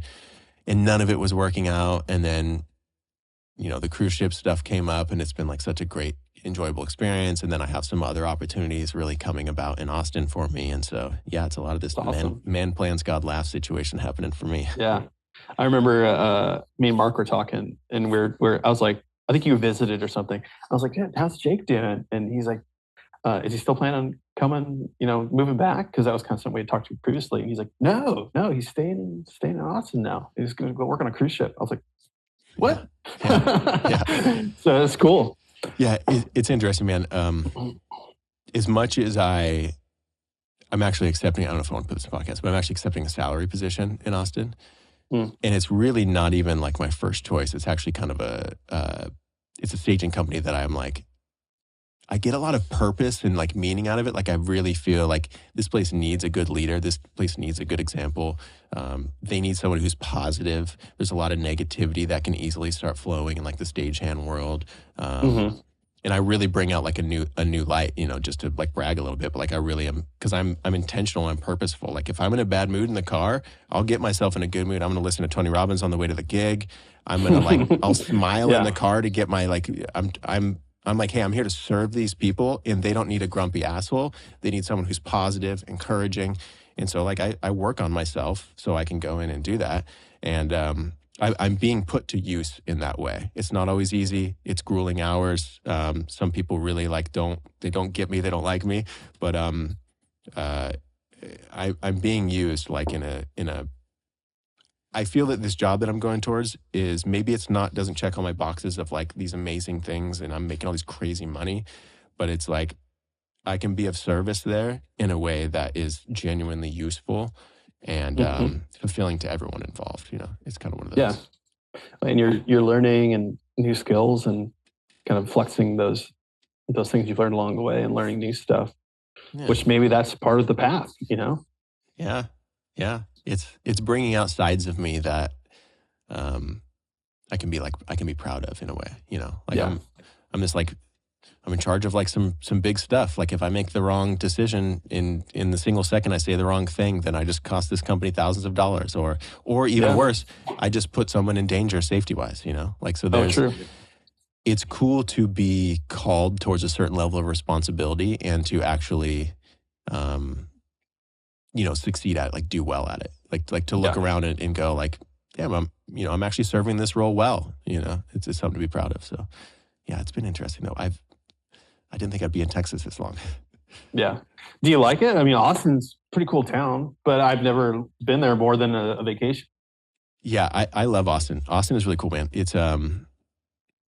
it fucking sucks to complain about this, but like the heat really does get me, I'll say. Oh, really? Yeah, I've got like these autoimmune disorders and stuff, and my skin just hurts a lot in the heat. Like heat just doesn't do well with my skin. I get really inflamed and like rashes and stuff. But outside of that, Austin is so cool. There's so many cool people. I'm surrounded by creatives and artists and musicians. And I get to, because I'm not necessarily like type A. I'm really like kind of ADHD creative, but I've also like honed in on like when I need to take care of shit and when I need to be exact and proper. And it's cool that like a lot of the work that I've done on myself since I was just a teenager, I'm able to like teach these like 20-year-old kids and stuff. Like, hey man, this is important. Hey man, you think you're just a stagehand? You're in customer service. You be polite to that lady. Like all these like little things that I've learned that have helped me on my path. I get to just show up and be myself and do well at this job. And I could tell these people are listening. I have these young guys who are like bro, like if I'm teaching them something, they're locked in, they're listening. They know like, man, I've got something to learn from this guy. And so it's just like a whole circle of I think I'm in the right place for this time in my life for not just me, you know. Yeah. Yeah, I've had the cool experience of having a couple like apprentices and stuff at work and young dudes. It's the same thing, you know. You start teaching them, and initially it's kind of like this little Bronco. He's just like trying to do stuff. You know, like what do you kind of got to come down on a little bit, but you don't want to like scare them away. And then like you realize a couple months, then they're just like you're saying, they're just glued in. They're like, oh yeah, okay, and we're gonna do that, and it's gonna be like that, and then it's gonna work. And I was like, yep. And they you see that like their little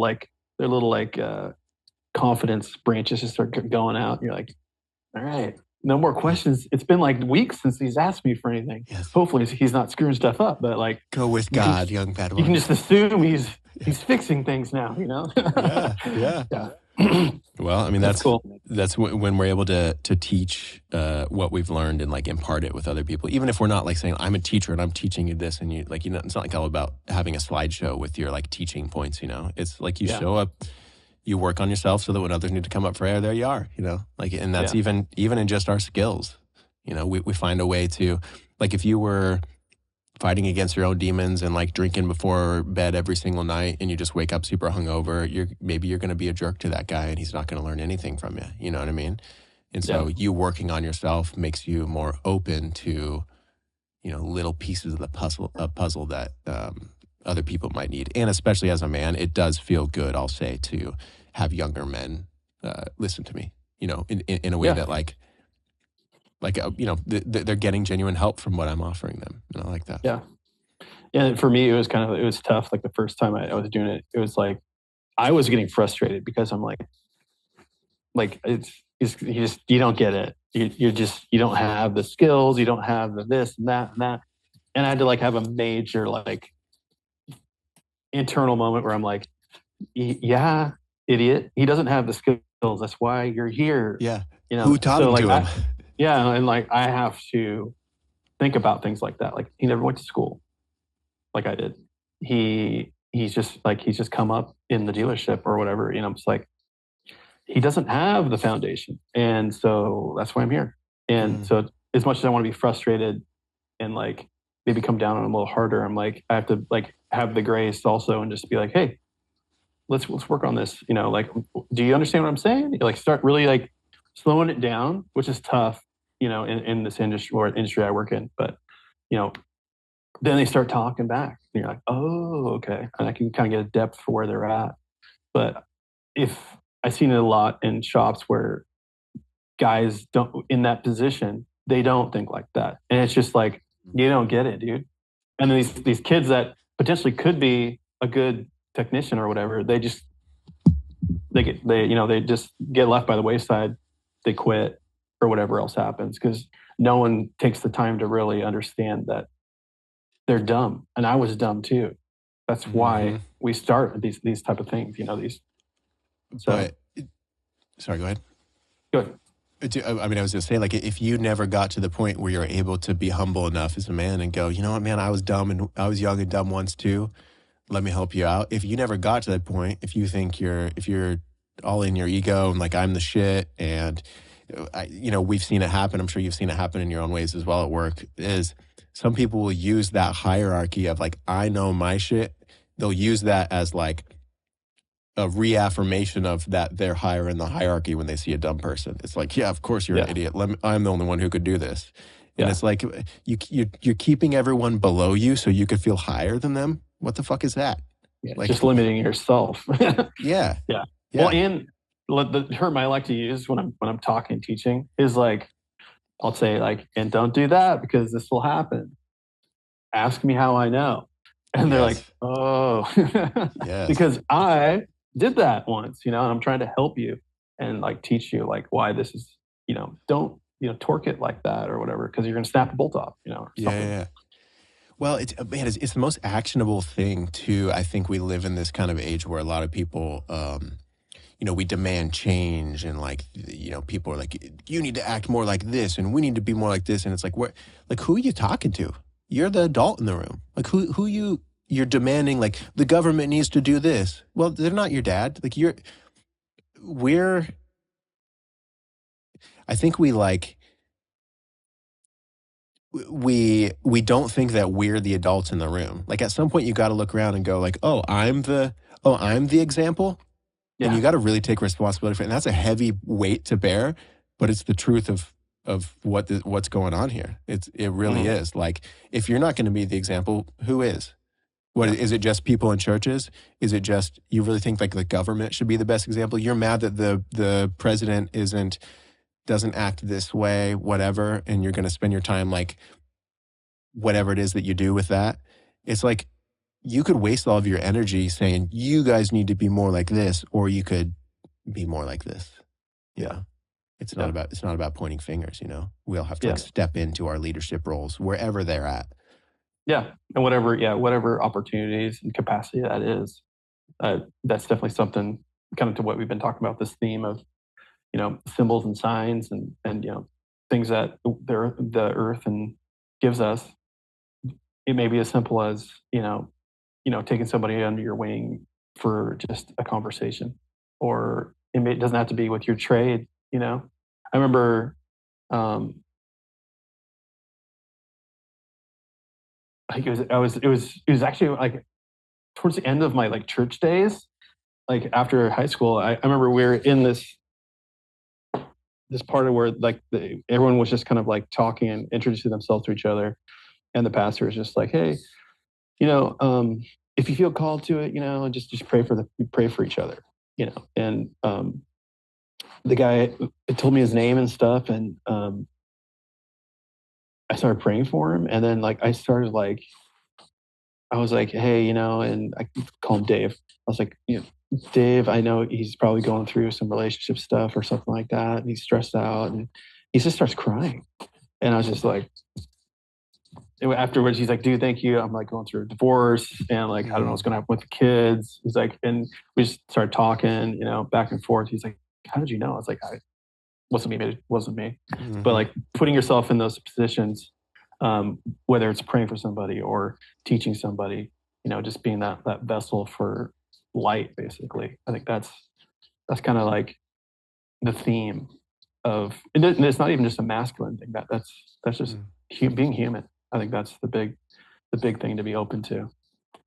Yeah, yeah, exactly. Like we can't always intellectually know what's going on, but when we lean into like these things of, yeah, maybe I don't know the outcome, but I'm gonna try that. I'm gonna try to pray. I'm gonna try to not that it's essentially like giving into, you know what, dude, if I could somehow take away your pain, I would. And I think that's a truth that a lot of humans have. Like, we don't know how, and it's so like we know we see suffering, and we're like, dude, I know I've been through that, and like, man, if I could take your pain away and somehow like even just feel a little bit of it for you, so you don't have to carry so much, I would.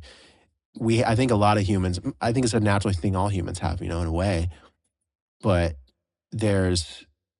we don't know how to do it. And I do think that little things like prayer or just being nice to someone or just seeing when someone's struggling, like, okay, he's not willing to admit he has no idea how to use that fucking power tool, Yeah. but I'm going to go say, hey, bud, give that thing to me. Let me show you, Yeah. Like those little gestures, those are what actually take a little bit of their suffering away. And then it's not like we take on their suffering and now we have like, like we're wearing their suffering around and we're feeling it for them. We transmute it by doing that.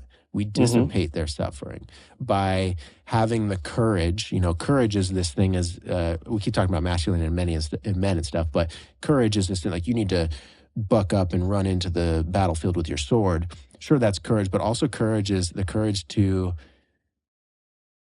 be willing to trip over your words, to be willing to, even though this little shit is 19 and he thinks he knows everything and he's probably not really going to appreciate how much I'm giving him right now, et cetera, I'm going to have the courage to still trust the intuition that I should go teach him a few things, that I should go talk to him in this way, whatever. Like, I think real courage is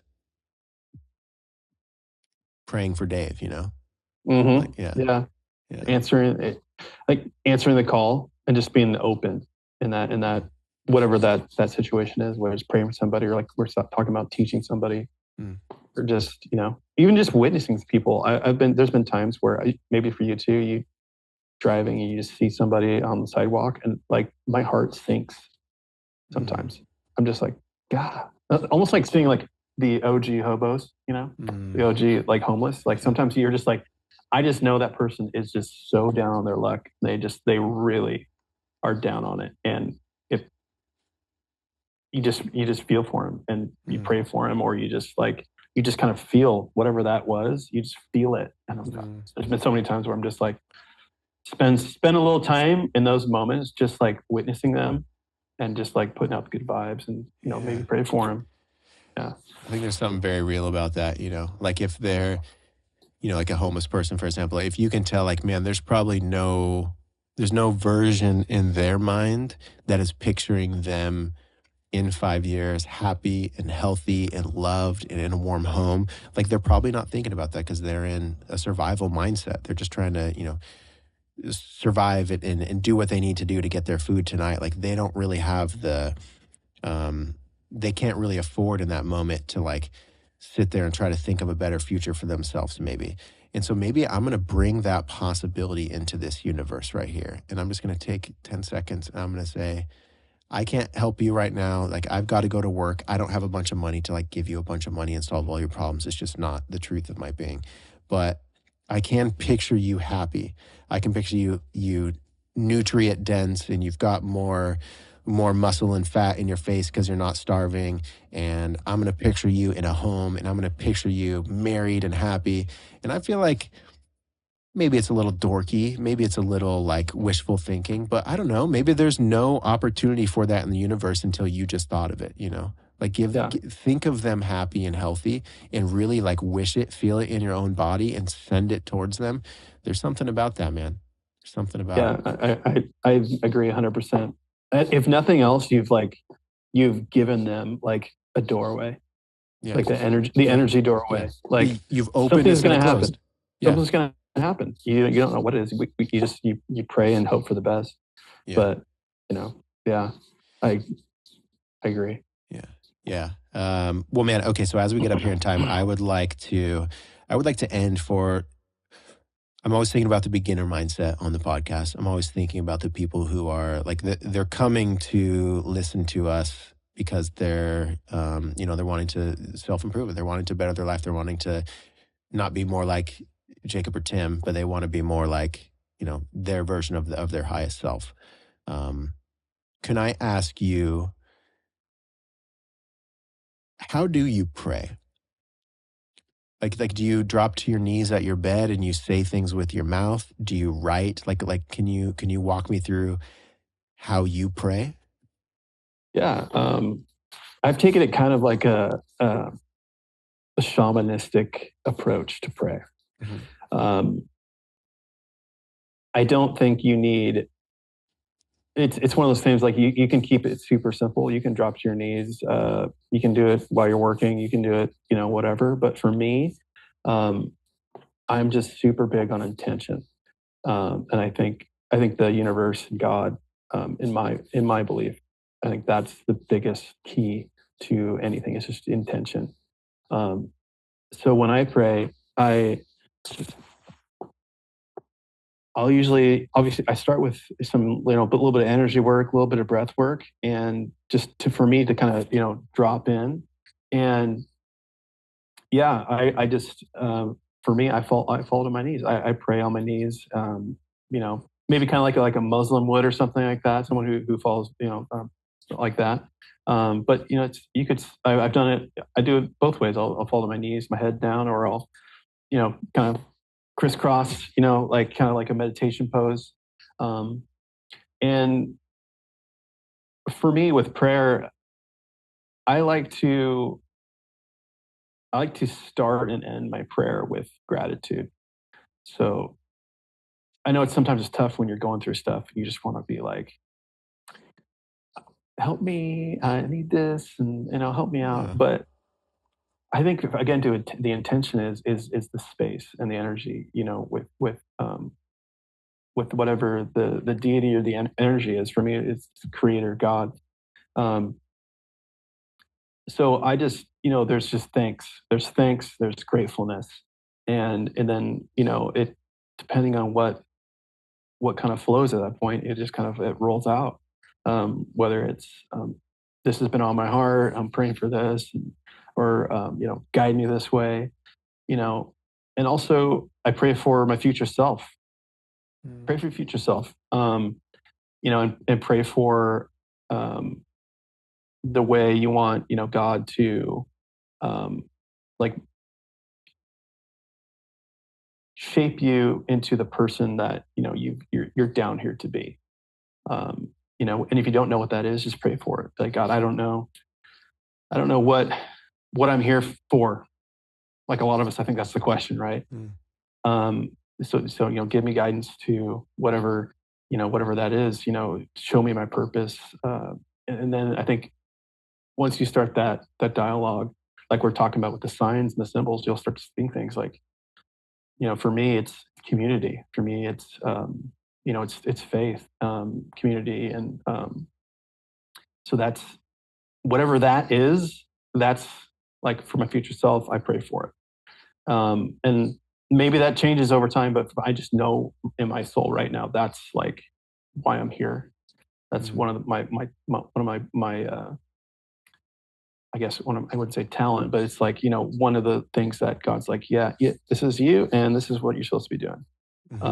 And so like living a life towards those things, which requires a lot. We talked about the ego death, and especially when it's tough when you're maybe living outside of your capacity of what you're really supposed to be doing. You're like, this is why everything's so hard, is because I'm not living the way I'm supposed to. I'm not designed to be doing this. Yeah. So yeah, pray for your future self. And then depending on, where you're at, for me, I like to call on support. So I'll pray for energies from other, like, don't sleep on the ancestors, homie. Yeah. Like, seriously, like, I pray for help and wisdom from ancestors, and from both sides of my lineage. And I do give rules when I'm praying for and with maybe other energies. I pray for ancestors with good intentions and good faith and light, because you don't want to attach yourself to some bad dude from back in the day. Yeah. But yeah, so use me for good. Yeah, exactly. Like, I'm a big proponent for angels. Again, back to energies. And then there's just a lot of reverence and thanks for just Creator. And I just there's a lot of thanks, and then back to the gratitude. And I also pray for just a continual relationship with with Creator in this God in this example. Just to always have that I always want to be seeking, and I always want to invite God to the space. In this case, it's prayer. In this little my living room or whatever it is. Yeah. So just always asking for that relationship, and always being thankful. So gratitude, I guess it's gratitude and thankfulness is how I start in my prayers, and then everything in the middle. Yeah, I kept thinking of like, ask and you shall receive, like if you ask for guidance, like, man, I don't know what's going on, but help me, whatever your language is for that. And I will say the gratitude thing, I love that you said that. Like, that is really, there's a lot of meditation teachers. There's a lot of modern neuroscientists. Like, there's a lot of it's at the point where like I can give you data on what happens in your body when we practice gratitude. And I also connect it to, so like Tony Robbins talks very elegantly, and also Jordan Peterson, they talk very well about like, a way of defining depression is thinking about yourself. And it's this like weird thing, and that sounds desensitive, unsensitive, whatever. But that is kind of a way out of breaking the thought patterns of like me, and I'm suffering, and this happened to me, and I can't get better, and life is hard for me, and all these things that like, again, I've been there a million times. Like it's a part of being a human. But if I stop and I fall to my knees or whatever I'm doing, and I think of friends that I love, and I say, Dave or, Andrew's going through this thing right now, and God, I don't know what it looks like, and I don't even know if this whole praying thing works, but can you help him? Can you reach out into his life, and can you help him? And then you're like, you start maybe visualizing that, like picture your friend happy, picture your friend like fulfilled in their problem, whatever they're going through. Maybe personally what they're going through, and you say, hopefully, like, God be with them for that. And you could feel it well up in your body, and suddenly you're not thinking about yourself even just for a few seconds. And I feel like we're talking about that metaphorical door. I think when we get out of our own way of thinking about me, help me, fix me, I'm broken, we open up this door for like this frequency to come in that starts to heal us through that opening of hopefulness for someone else, of thankfulness for what we have, of gratitude. I mean, like, it's very easy. Even if you have nothing, you could look around. Even if you're the homeless person on the street, you could say, God, thank you for at least giving me these old shitty pair of shoes. It's better than burning my feet on the pavement, Yep. And, that's really low. And that's very different from what most of us are used to. But like me, dude, if I'm caught up in being suffering and like life's not going my way, I forget that like when I'm at my apartment at home, I'm surrounded by like the dopest of dope DJ gear and equipment that somehow I've been able to purchase. And I have these cool clothes, and I have, and my thermostat goes to 67 whenever I want it to. Like, holy shit. Like, you know what I mean? Like, if you could just, it seems so silly and easy and cheap and all those things, but I really think there is some magic in the gratitude of, bro, name your things. Hey, I'm glad that hey, I got some extra teriyaki sauce for free yesterday and they didn't charge me for it when I bought it. Hey, that cute girl that cute girl like smiled at me for a little bit yesterday when she was serving me my food or whatever. Like, find little things, whatever they may look like, to trigger that gratitude. And like you said, man, so elegantly, like, the gratitude really is, I think it opens the door in an unreal way of just name things in your life, start going through them in your head, even if you're suffering. Stop trying to solve it all in your head. But what can you be grateful for? What can you be thankful for? And maybe you can only think of 3 things right now. That's okay. Whatever you can do, you know, it's you open the window at least a crack. And I think there's legitimate magic in that. I agree 100%. And one thing that also I forget to pray about, but I always do it. And I think people sleep, this is not a slept on thing, is always spend some time, like what we've talked about with gratitude and thankfulness. Spend that same time thinking about that and praying about that for your body. Like, God, I'm grateful for this body, for this vessel, you know, like that I can be on this earth, you know, and then start praying, you know, praying for your body. Like, you know, thank you for my blood that is, you know, cleaning and giving life to my organs and everything like that, you know, like and then, you know, even just affirmations, like when you're praying, like, you know, my body is healthy, my body is strong, you know, because I think a lot of people, it's assumed almost like, yeah, my body, you know, whatever, but like this is our vessel, this is our vehicle, you know, like and you know, this is our attachment to God. So, you know, on top of all the physical side of things, you know, obviously with like diet and everything else that you want to like obviously try to like, you know, tailor something that makes you healthy.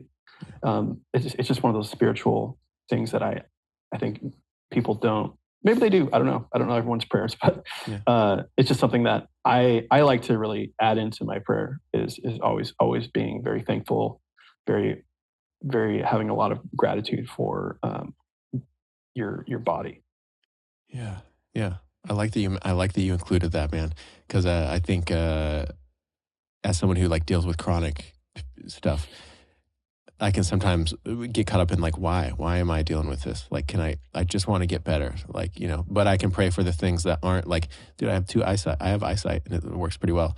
And I can smell delicious waffles like we talked about. And like, I don't get to experience the feeling of like awe at a beautiful sight without these eyes. Like, thank you, God, for these eyes, for giving me a moment of awe to where I feel small and I go, well, I don't know what this is all about, but this feels really good. You know, like, thank you for this body and the experience that it gives me. That's very well said, man.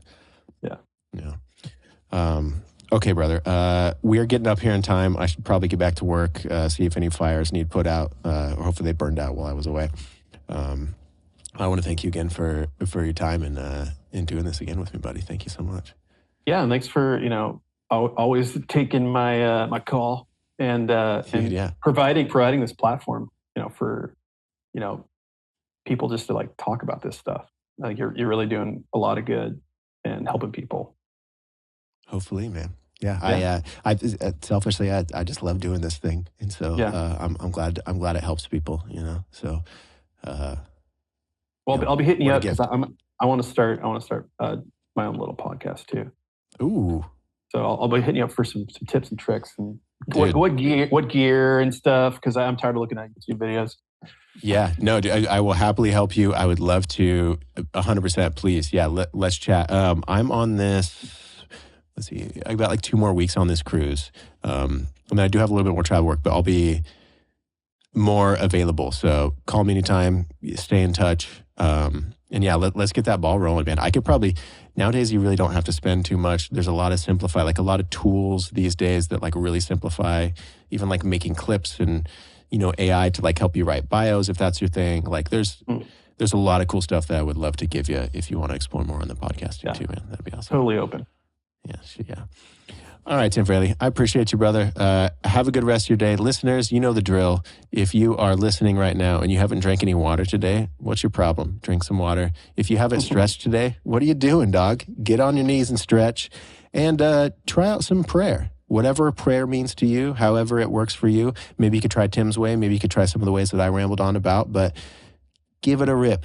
Give it a little bit of a try, and, love yourselves, damn it. So, Tim, thanks again, buddy. I'm going to end this recording. Thanks, brother.